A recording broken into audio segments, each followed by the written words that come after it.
বিসমিল্লাহির রহমানির রহিম। সংগ্রামরত ছাত্র ছাত্রী জনতা এবং দেশপ্রেমিক বাংলাদেশি দেশে বিদেশে যে যেখানে আছেন, আসসালামু আলাইকুম। জানি অনেকের মনে প্রশ্ন আসবে, আমি এমন বেশে এভাবে কেন এলাম? বাংলাদেশে যুদ্ধ শুরু হয়ে গেছে। সবাইকে সতর্ক করতেই আমি অত্যন্ত জরুরি কিছু তথ্য প্রকাশ করতে আপনাদের সামনে এলাম। 2009 সালে বিডিআর অফিসার হত্যা, সেনা অফিসার হত্যার আগে যেরকম চিঠি বিতরণ হয়েছিল, ঠিক আবার সেই চিঠি বিতরণ শুরু হয়ে গেছে। বিডিআরের সেনা হত্যার আগে সেনা হত্যায় যারা যারা জড়িত ছিল তাদের মাঝখানে সোহেল তাজ অন্যতম। সেই সোহেল তাজ আবার নাটকীয়ভাবে বাংলাদেশে এখন হাজির। কোন দিকে যাচ্ছে? হঠাৎ করেই জামাত শিবিরকে চিঠি দিয়ে এই স্বৈরাচারী শেখ হাসিনা সরকার বাতিল করল। কোনোটাই কিন্তু বিচ্ছিন্ন ঘটনা নয়। সম্পূর্ণ বিচ্ছিন্ন ঘটনাকে একত্র করার দায়িত্ব আমরা কিছু লোক কাজ করে যাই। চিন্তা করে দেখুন, শুধু চিঠিটার সামান্য অংশ দেখাচ্ছি। চিঠিটা ইন্টারনেটে সব জায়গায় ছড়িয়ে বেড়াচ্ছে।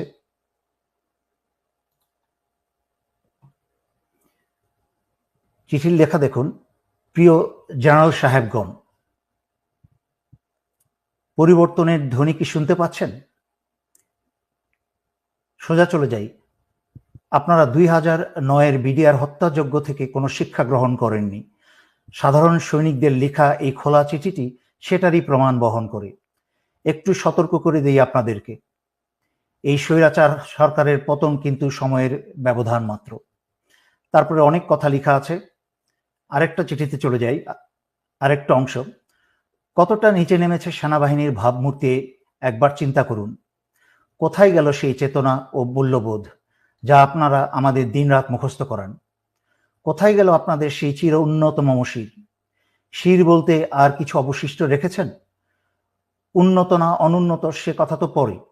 দেশের প্রতিটা মানুষ আপনাদের তথা আমাদের আজকে শুধু ঘৃণা করে, শুধুই ঘৃণা। এখন দেখলাম পুলিশ, আর্মি আর র্যাবে কর্মরত সবার পরিবারের ঠিকানা সংগ্রহ করা হচ্ছে।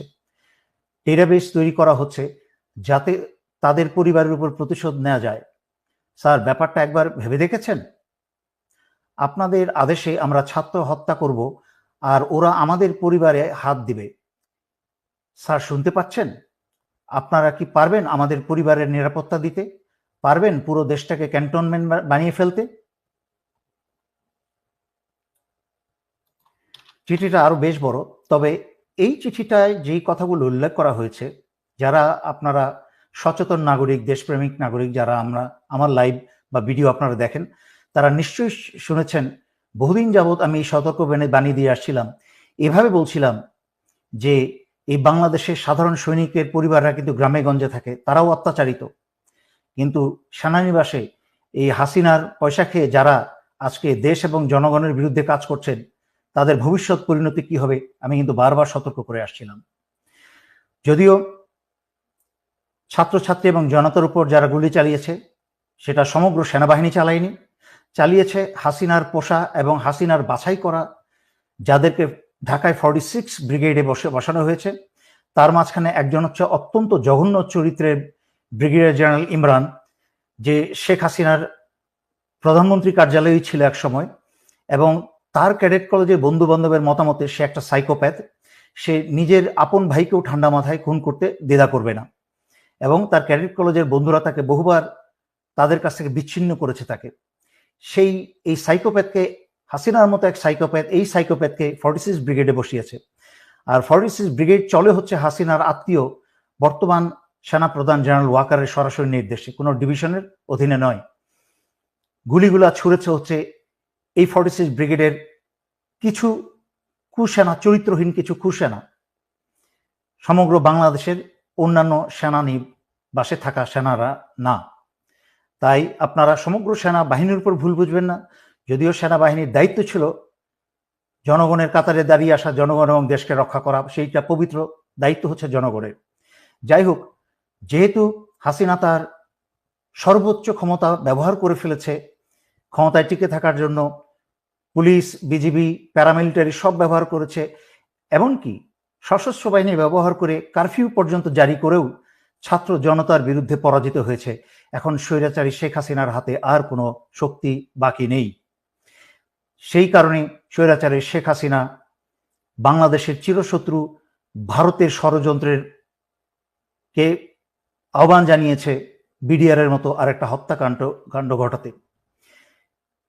বাংলাদেশ সেনাবাহিনীতে, সেনানিবাসে বা বিভিন্ন কোনো অর্গানাইজেশনে যদি এই ধরনের একটা হত্যাকাণ্ড চালানো যায়, তাহলে ভারতের পরিকল্পনা হচ্ছে বাংলাদেশকে প্রহরী শূন্য করা, বাংলাদেশের সার্বভৌমত্ব এবং স্বাধীনতা রক্ষা করার জন্য আর কোনো প্রহরী বাকি না থাকে।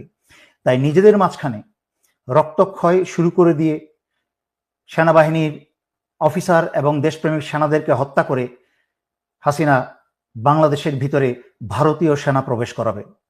তার উদাহরণ আপনারা দেখেছেন এবং শুনেছেন। স্বৈরাচারী শেখ হাসিনা ভারতের সাথে গোপনে বাংলাদেশের বুক চুরে রেল চলাচলের ব্যবস্থা করেছে।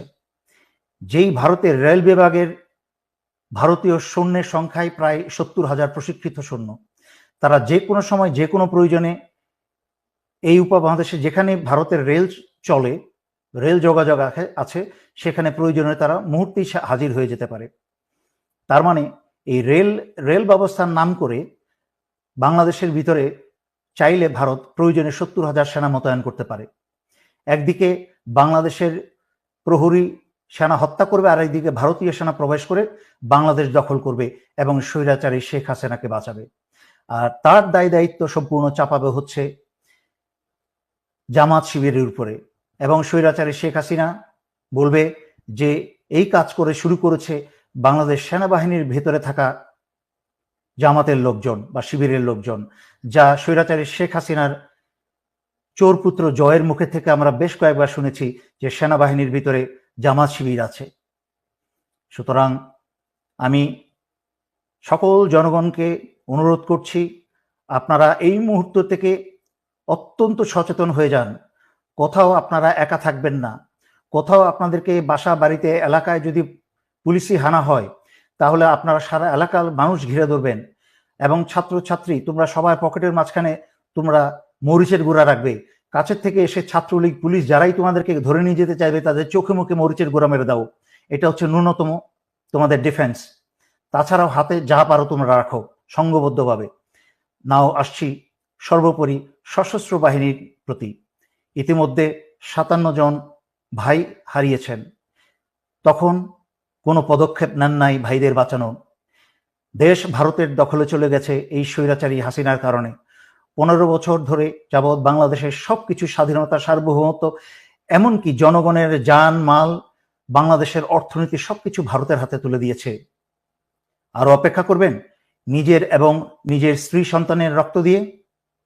এখনো সময় আছে। আজকে রাত্রে ভোরের অপেক্ষা না থেকেই আপনারা অস্ত্র হাতে জরুরি অবস্থা জারি করে সারা বাংলাদেশের ক্ষমতাবার হাতে তুলে নিন এবং ছাত্র আন্দোলনরত ছাত্র জনতার সাথে কাঁধে কাঁধ মিলিয়ে বাংলাদেশ রক্ষায় দাঁড়িয়ে যান। আমি বাংলা সংগ্রামরত, আন্দোলনরত ছাত্র ছাত্রী জনতা এবং দেশপ্রেমিক সশস্ত্র বাহিনীর পক্ষ থেকেই স্বৈরাচারী শেখ হাসিনার সরকারকে বহিষ্কার ঘোষণা করছি। স্বৈরাচারী শেখ হাসিনা সরকার আজ থেকে বাংলাদেশে সম্পূর্ণ অকার্যকর ঘোষণা করা হলো এবং স্বৈরাচারী শেখ হাসিনার আওয়ামী লীগের যে কোনো সদস্যকে পেলে আপনারা গ্রেফতার করে জেলে সোপর্দ করুন। সশস্ত্র বাহিনী, দেশপ্রেমিক বিজিবি সকলের উদ্দেশ্যে আপনারা বিজিবির প্রতি সারা বাংলাদেশের সীমানা পাহারা দিন এবং সশস্ত্র বাহিনীর নিজ অন্যান্য দায়িত্বের পাশাপাশি দায়িত্ব সকল বিমানবন্দরগুলোকে দৃষ্টিতে আনুন এবং পাহারায় রাখুন, যেন আওয়ামী লীগের কেউ পালিয়ে যেতে না পারে। এবং সর্বোপরি এই কথা বলছি, ক্ষমতাভার গ্রহণ করার পরে বাংলাদেশের ভেতরে যেন ভারতের কোনো রয়ের সদস্য যেন এরা না থাকতে পারে, তা যা ব্যবস্থা করার করুন। বাংলাদেশের মাটির ভিতরে, বাংলাদেশের সীমানার মধ্যে যেন যেখানেই রয়ের সদস্য পাবেন, এদেরকে আপনারা খতম করে দিন। বাংলাদেশ বাংলাদেশ স্বাধীনতা সার্বভৌমত্ব কে রক্ষা করার দায়িত্ব আমরা যারা বেঁচে আছি এবং পরবর্তী প্রজন্ম বা নতুন প্রজন্ম ইতিমধ্যে তাদের দায়িত্ব 15 বছর অবহেলার পরে তারা এখন দায়িত্ব বুঝতে শুরু করে দিয়েছে, তারা দেশ ভালোবাসতে শুরু করে দিয়েছে। তাদের মাঝখানে আর মৃত্যুর ভয় নেই।